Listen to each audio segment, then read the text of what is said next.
दोस्तों आज मैं जिस टॉपिक के बारे में आपको बताने वाला हूँ वो काफ़ी इम्पॉर्टेंट टॉपिक है, क्योंकि ये काफ़ी सारे क्वेश्चन इसके पूछे जाते हैं, जैसे सीटेट में, रेलवे में, एसएससी में और काफ़ी सारे कॉम्पिटिटिव एग्जामिनेशन में, प्रतियोगिता वाले एग्जामिनेशन में। तो दोस्तों आज के चैप्टर का जो नाम है वो है उच्चारण, यानी कि स्पेलिंग, हिज्जे जिसको उर्दू में कहते हैं।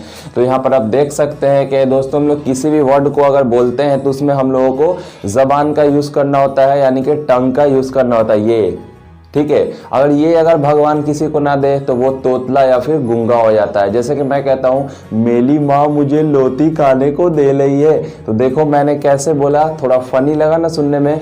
तो ये सारा जबान का खेल है। अगर हमारा जबान अगर सही से काम नहीं करेगा तो हम सही से किसी भी चीज़ को उच्चारित नहीं कर सकते हैं। उसी तरीके से आपको पता होगा कि हम लोग जब जबान से किसी भी चीज़ को बोलते हैं तो हम लोग को माउथ में हिप हॉप होता है, यानी कि हम लोग बिना मुंह को चलाए, जबान को चलाए कुछ कह नहीं सकते। ठीक है, तो उसको कहने के लिए हम लोग जबान का यूज करते हैं, और जबान कहीं ना कहीं टच होती है, या ऊपर हो या नीचे हो, मतलब किसी ना किसी चीज का हम लोग सहारा लेते हैं। जैसे कि यहाँ पे आप फिगर में आप देख सकते हो कि यहाँ पर जो एक मैंने मनुष्य का यहाँ पर बना दिया एक यहाँ पर चित्र, और यहाँ पर मैं आपको दिखा रहा हूँ कि जैसे यहाँ पर ये मुंह है तो यहाँ पर ये होंठ हो गया, ठीक है, जिसको हम लोग ओष्ठ कह देते हैं। उसी तरीके से ये ऊपरी दंत हो गया, नीचे भी एक दंत रहता है, ऊपर भी रहता है। उसी तरीके दांत का जो जड़ होता है उसको हम लोग दंत मूल कह देते हैं। उसके ऊपर हिस्से में इस वाले में इसको नासिक यानी कि नाक कह देते हैं। ठीक है, अब देख सकते हैं यहाँ पर दो चीज और यहाँ पर देखने को मिलती है, मूर्धा।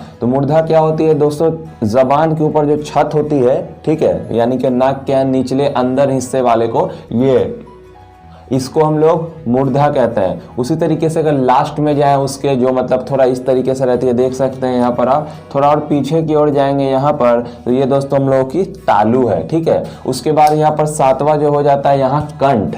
तो हम लोग इन सातों के सहारे से ही किसी भी यहाँ पर अक्षर को, शब्द को, वर्ण को उच्चारित करते हैं। ठीक है, और अगर हमारा जबान अगर इन जगहों पर ना जाकर स्पर्श करे तो हम उस वर्ण को सही उच्चारण नहीं कर सकते हैं। तो आइए जानते हैं कि हम लोग ये जो उच्चारण स्थान है इस कौन कौन से चीज को यहाँ पर उच्चारित करते हैं। तो ये देख सकते हैं, सबसे पहले मैंने यहाँ पर कंठ को लिया है, जो कि यहाँ पर है, देख सकते हैं आप यहाँ। ठीक है, तो कंठ जो होता है, जैसे आप अगर ये स्वर वर्ण के अगर यहाँ पर पहले और दूसरे वर्ण को अगर उच्चारित करोगे, जैसे अ, ठीक है, तो यहाँ पर देख सकते हैं यहाँ पर कंठ का यूज हो रहा है। आप बोलोगे तो खुद आपको ऐसा महसूस होगा कि यहाँ पर हम लोगों के कंठों का यूज हो रहा है, जैसे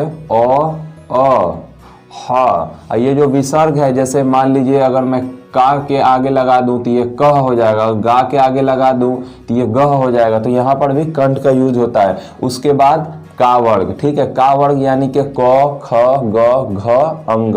ठीक है, इन पांचों में भी हम लोगों का कंठ का ही इस्तेमाल होता है, और इसका जो नाम है ये कंठ वर्ण है। ठीक है, तो ये एग्जाम में काफी सारे क्वेश्चन पूछे जाते हैं कि आखिरकार ये जो उच्चारण स्थान क्या है। तो उच्चारण स्थान है कंठ, और जो कंठ वर्ण है यानी कि इसका नाम हम लोग दे देंगे कंठ वर्ण। चलिए अब दूसरे में आते हैं तालु।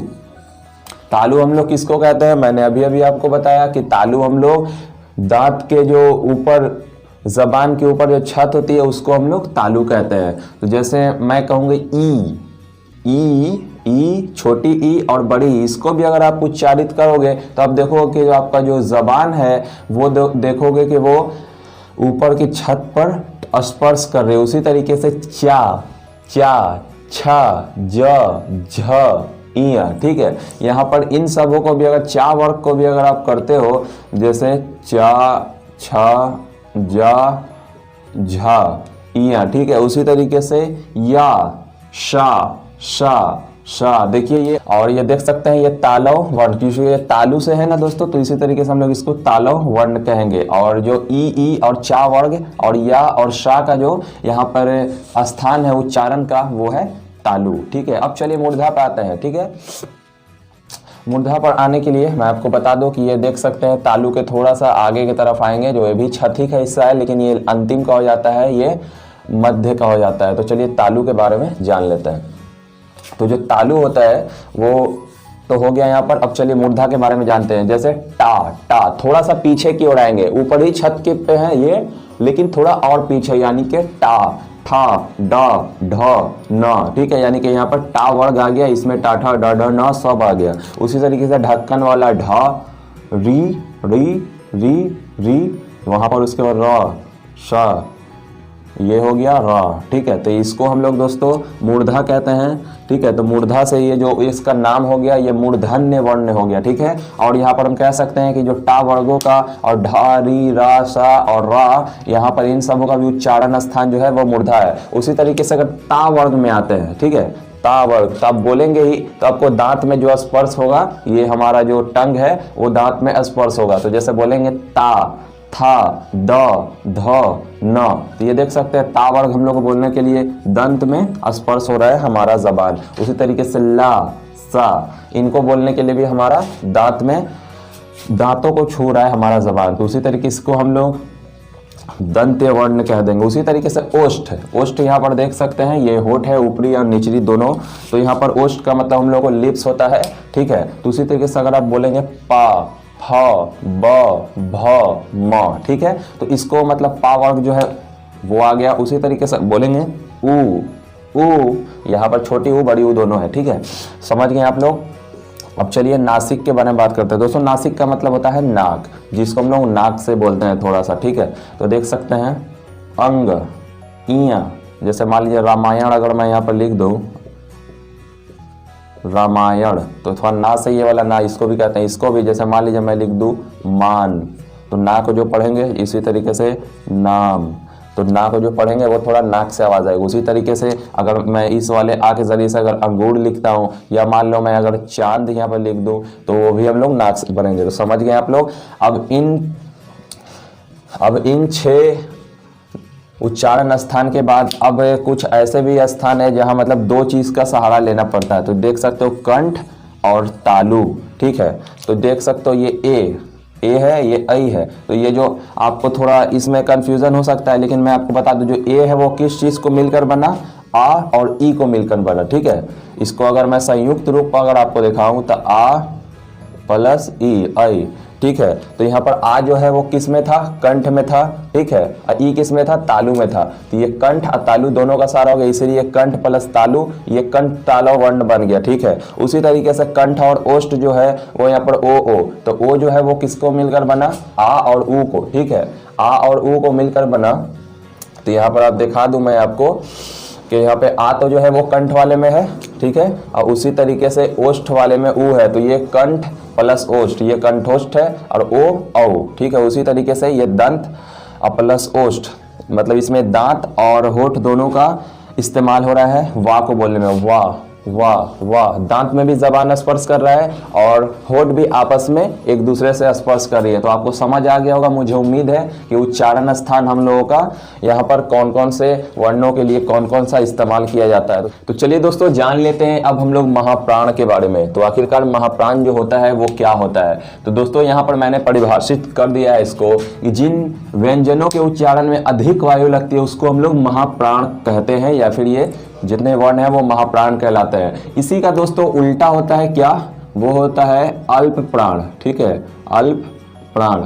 जैसा कि मैंने यहाँ पर लिखा भी है, तो अल्प प्राण में हम कह सकते हैं जिन व्यंजनों को उच्चारण में अधिक वायु नहीं लगती या फिर हकार जैसी आवाज नहीं आती उसको हम लोग महाप्राण कहते हैं। इसमें दोस्तों यहाँ पर देख सकते हैं प्रत्येक व्यंजन वर्ण का दूसरा और चौथा जो वर्ग है वो महाप्राण होता है। जैसे कि अगर मैं यहाँ पर लिख दूं क ख ग घ अंग, ठीक है, तो यहाँ पे ये जो दूसरा और चौथा जो है वो यहाँ पर महाप्राण होगा। जैसे कि का वर्ग में खा और घा, चा वर्ग में छा और झा, टा वर्ग में ठा और ढा, ता वर्ग में था और धा, पा वर्ग में फा और भा, ठीक है। और उसमें वर्ण में भी महाप्राण होते हैं, जैसे कि शा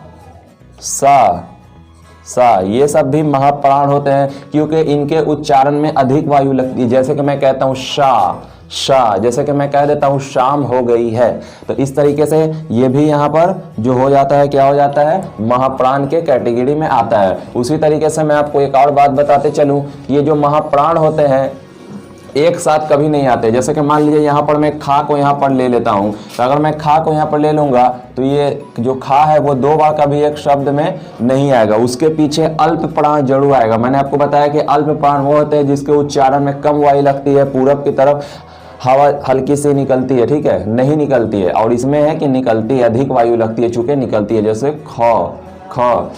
और दोस्तों यहाँ पर देख सकते हैं महाप्राण एक साथ कभी नहीं आते, जैसे खा और खा कभी नहीं आएगा। महाप्राण के साथ अल्प प्राण का संयोग होना बहुत ही जरूरी है। जैसे कि अगर मैं मक्खन में अगर यहाँ पर खा देखिए तो इसके पहले जो है का आएगा, जो कि अल्प प्राण है। उसी तरीके से अगर छा अगर मैं यहाँ पर अगर देखूं, कहाँ गया छा, ये तो छा के पहले जो है वो चा जरूर आएगा, ठीक है, क्योंकि यहाँ पर देखते हैं अल्प प्राण में पहला, तीसरा और पांचवा, ये है ना, पहला, तीसरा, पांचवा जो है वो अल्प प्राण होते हैं, और दूसरे और चौथे जो होते हैं वो महाप्राण के यहाँ पर एग्जाम्पल हैं। उसी तरीके से अगर मैं था को अगर यहाँ पे ले लूँ इसको, इसके पहले जो ता आते हैं वो जरूर आएंगे। तो मुझे उम्मीद है आप समझ गए होंगे। लेकिन यहाँ पर जानने वाली बात यह है कि महाप्राण क्या होते हैं, अल्प प्राण क्या होते हैं, और क्वेश्चन ऐसे पूछे भी जाते हैं कि भाई इसमें से अल्प प्राण का एग्जाम्पल कौन है, ठीक है। उसी तरीके से महाप्राण का एग्जाम्पल कौन है, या द्वितीय और चतुर्थीय यहाँ पर जो व्यंजन वर्ण के जो वर्ण होते हैं वो क्या होते हैं, या फिर पहला, तीसरा और पांचवा जो व्यंजन वर्ण होते हैं वो क्या होते हैं। तो हम लोग कह सकते हैं पहला, तीसरा और पांचवा जो है वो अल्प प्राण है, और दूसरा और चौथा यहाँ पर महाप्राण है। तो चलिए अब देखते हैं अगले टॉपिक को। तो चलिए दोस्तों, हम लोग उच्चारण चैप्टर में जो टर्म्स आ जाते हैं, एक पहले तो आ जाते हैं बलाघात और दूसरा संगम, उसके बारे में जान ले। तो चलिए सबसे पहले हम लोग बलाघात के बारे में जानेंगे कि शब्दों के अक्षरों पर देने वाले बल को ही हम लोग बलाघात कहते हैं, ठीक है। मैं यहाँ पर थोड़ा लिखना भूल गया, यहाँ पर मुझे लिखना था बल देना, ठीक है, बल देने को ही हम लोग बलाघात कहते हैं। जैसे कि मान लीजिए मैं यहाँ पर अगर लिख देता हूँ कुदाल, तो यहाँ पर देख सकते हैं ये जो दा जो है, दा और आ का आकार है यहाँ पर, इसमें हम लोग दाल थोड़ा खींच के बोलते हैं, यानी कि थोड़ा बल देते हैं, कुदाल। उसी तरीके से घर, रा पर थोड़ा हम लोग बल देते हैं। उसी तरीके से अभिलाषा, ठीक है। उसी तरीके से अगर थोड़ा यहाँ पर देखा जाए तो हम लोग यहाँ पर भी चमक। उसी तरीके से मालूम अगर पढ़ेंगे तो यहाँ पर ला और ऊ की जो मात्रा है यहाँ पर हम लोग थोड़ा ला पर थोड़ा सा बल देंगे, यानी कि मालूम। उसी तरीके से अगर आज यानी कि टुडे, इसको अगर कहेंगे तो इसमें हम लोग आ पर थोड़ा बल देंगे, उसी क्या कहेंगे, आज। तो देख सकते हैं यहाँ पर हम लोग किसी भी शब्द को अगर यहाँ पर ले लीजिए, यहाँ पर हम क्या कर रहे हैं, उसके शब्द के एक अक्षर पर हम लोग यहाँ पर बल दे रहे हैं, उसी को यहाँ पर बलाघात किया गया है हिंदी व्याकरण के अंदर। चलिए दोस्तों, अब हम लोग जान लेते हैं आखिरकार ये संगम क्या होता है। तो संगम की परिभाषा अगर मैं आपको बताऊं तो दो शब्दों के बीच थोड़े से मौन होता है, ठीक है, यानी कि थोड़ा सा ठहराव होता है, थोड़ा सा ऐसा लगता है कि वहाँ पर गैप है, थोड़ा सा वहाँ पर रुकना पड़ता है। जैसे मान लीजिए अगर मैं ये जो सोना होता है, गोल्ड होता है, उसको अगर उच्चारित करूँ तो यहाँ पर सोना हम लोग एकदम डायरेक्ट नहीं बोलते थे, थोड़ा सा बीच में एक गैप सा रहता है कहीं ना कहीं, उसी को हम लोग यहाँ पर सोना कहते हैं। जैसे कि देख सकते हैं सोना, ठीक है। उसी तरीके से कारण, थोड़ा सा बीच में गैप रहता है। उसी तरीके से अगर मैं तबले को अगर यहाँ पर उच्चारित करूँ तो तबला, बीच में थोड़ा सा यहाँ पर रह जाता है कहीं ना कहीं। उसी तरीके से अगर मैं नदी को अगर उच्चारित करूंगा तो नदी, यानी कि बीच में थोड़ा सा गैप यहाँ पे दिखा मुझे। उसी तरीके से दवाखाना को अगर मैं यहाँ पर उच्चारित करूंगा तो दवाखाना, ठीक है। तो मुझे उम्मीद करता हूँ आपको समझ आ गई होगी कि बलाघात और संगम क्या कहते हैं। अब हम लोग आगे जानेंगे अनुतान के बारे में कि अनुतान आखिरकार होता क्या है। तो बस ये लास्ट टॉपिक, आप इसको भी देख लीजिए। तो चलिए इस चैप्टर के लास्ट टॉपिक को हम लोग देख लें, जिसको हम लोग अनुतान कहते हैं, ठीक है। अनुतान आखिरकार होता क्या है। जैसे दोस्तों मैं यहाँ पे भारत जीत गया, मैंने यहाँ पर 2 और ये हो गया 3, मैंने यहाँ पर 3 वाक्यों को यहाँ पर लिख दिया है। अगर सोच लीजिए कि मैं, चलिए सबसे पहले परिभाषा को बताता हूँ कि शब्दों में अक्षरों को तान कर, यानी कि थोड़ा हम लोग खींचेंगे ऊपर नीचे, उतार चढ़ाव जो होता है, उससे जो है वाक्य और शब्द जो भी बनते हैं यहाँ पर, उनको यहाँ पर चेंजिंग आ जाता है। जैसे कि शब्दों में अक्षरों को तान कर भाव प्रकट करना अनुतान कहलाता है, ठीक है। यानी कि अगर थोड़ा सा सुर को उतार चढ़ाव होता है, जिससे जो है वाक्य के अर्थ में चेंजिंग आता है, यानी कि बदलाव आता है। जैसे सबसे पहले यहाँ पर अगर ध्यान देने वाली बात है, अगर तो अनुतान का जो पर्यायवाची शब्द है वो सुर लहर है। तो यानी कि हम लोग अनुतान को यहाँ पर सुर लहर भी कह सकते हैं। सुर लहर और अनुतान दोनों एक ही होते हैं। तो चलिए मान लीजिए यहाँ पर मैं इस बात की स्वीकृति दे रहा हूँ, मैंने इस बात को स्वीकार कर लिया कि ठीक है भारत जीत गया। तो अगर मैंने इसका स्वीकार कर लिया तो यहाँ पर तो मैंने ये निशान दे दिया, यहाँ पर विराम चिन्ह। उसी तरीके से मैं अगर चल लीजिए यहाँ पर अगर मैं थोड़ा सा यहाँ पर क्वेश्चन कर देता हूँ कि भाई भारत जीत गया, मैंने अगर यहाँ पर अगर प्रश्न अगर उठा दिया तो यहाँ पर ये लग गया। यहाँ पर देखिए बोलने का ढंग कैसे चेंज। उसी तरीके से मैं यहाँ पर अगर आश्चर्य करूँ भारत जीत गया, भारत जीत गया, इस तरीके से दोस्तों अगर मैं यहाँ पर करूँगा तो यहाँ पर थोड़ा विस्मयादि बोधक चिन्ह आ जाएगा, ठीक है, क्योंकि मैं थोड़ा यहाँ पर आपत्ति जता रहा कि भारत जीत गया, मैं यहाँ पर खुद आश्चर्यचकित हूँ और मैं यहाँ पर क्या था, भारत जीत गया, यहाँ पर मैं आश्चर्यचकित हूँ, लेकिन यहाँ पर मैं स्वीकार कर चुका हूँ, लेकिन थोड़ा सा चौंक गया आखिरकार के भारत जीत गया, वो तो काफ़ी पीछे था, फिर कैसे जीत गया, इस तरीके से हम कह सकते हैं। यहाँ पर मैंने स्वीकार कर लिया और ये प्रश्न हो गया। यहाँ पर पूछने का ढंग क्योंकि चेंज है, भारत जीत गया ये दूसरी चीज़ है और भारत जीत गया ये भी अलग चीज़ है। इस तरीके से मैं कह सकता हूँ कि यहाँ पर तीनों अलग अलग वाक्य बन जाते हैं जब यहाँ पर अनुतान का यूज किया जाता है, अनुतान का इस्तेमाल किया जाता है। तीनों यहाँ पर वाक्य एक ही है लेकिन तीनों का मतलब अलग अलग है। तो मैं उम्मीद करता हूँ, आशा करता हूँ कि आपको वीडियो काफ़ी पसंद आई होगी। तो आप हिंदी साहित्य को सब्सक्राइब कर लीजिए और ऐसे ही वीडियोज़ के लिए चैनल पर हमेशा विजिट करते रहिए। बाकी आपको नोटिफिकेशन तो मिल ही रहेगी। तो चलिए आपसे मिलता हूँ नेक्स्ट वीडियो में। और मैं आपको बताता चलूँ कि कोई भी अगर किसी तरह की अगर आपको डाउट हो तो आप मुझे कमेंट बॉक्स में जाकर कमेंट कीजिए, मैं उसका रिप्लाई जरूर करूंगा। और उस कमेंट पर अगर 100 लाइक्स अगर मिल जाते हैं मुझे तो मैं उस टॉपिक पर वीडियोस भी आपके लिए लेकर आऊंगा। तो चलिए दोस्तों मिलता हूं आपसे नेक्स्ट वीडियो में।